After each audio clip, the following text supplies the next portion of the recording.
সনাতন ধর্মাবলম্বী ভাই বোনদের বলতে চাই এবং একই সঙ্গে অন্যান্য ধর্মাবলম্বী যারা রয়েছেন তাদেরও বলতে চাই, আপনারা কোন উগ্রবাদী জঙ্গি সংগঠনের সাথ দেবেন না যদি তার সাথে কোনো ধর্মীয় লেবাস যুক্ত থাকে, ধর্মীয় পতাকা যুক্ত থাকে, তারপরেও না।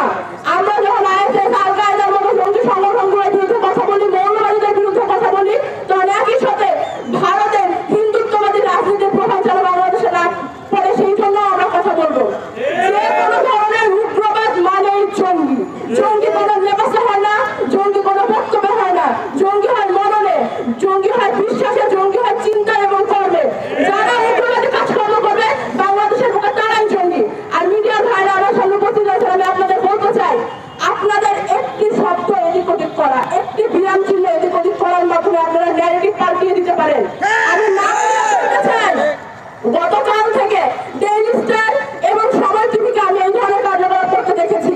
এখানে যদি থাকেন তাহলে আপনাদের বলতে চাই, আপনারা সর্বক্ষমতাময় নন, আপনারা জনগণের জনপ্রিয়তার মধ্যে আছেন।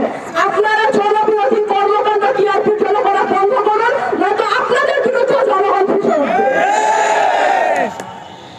দেশের আপামর জনগণকে বলতে চাই, আমাদের হিন্দুত্ববাদী বাংলাদেশে যে প্রোপাগান্ডা চালানো হচ্ছে তার প্রথম শহীদ উগ্রবাদীদের হাতে শাহাদাত বরণকারী আমাদের ভাই সাইফুল আলিফ, আমাদের ভাইয়ের একটি পোস্ট 5 আগস্টে করেছিল, ধর্মের ভেদাভেদ দিয়ে আর মানুষকে আলাদা করা যাবে না। তার লাশের সামনে দাঁড়িয়ে তার বাবা আমাদের জন্য আদেশ প্রেরণ করেছেন যেন আমরা শান্ত থাকি। উগ্রবাদীদের বলতে চাই, আমাদের ধৈর্য আমাদের দুর্বলতা না, আমাদের ধৈর্য আমাদের প্রস্তুতি।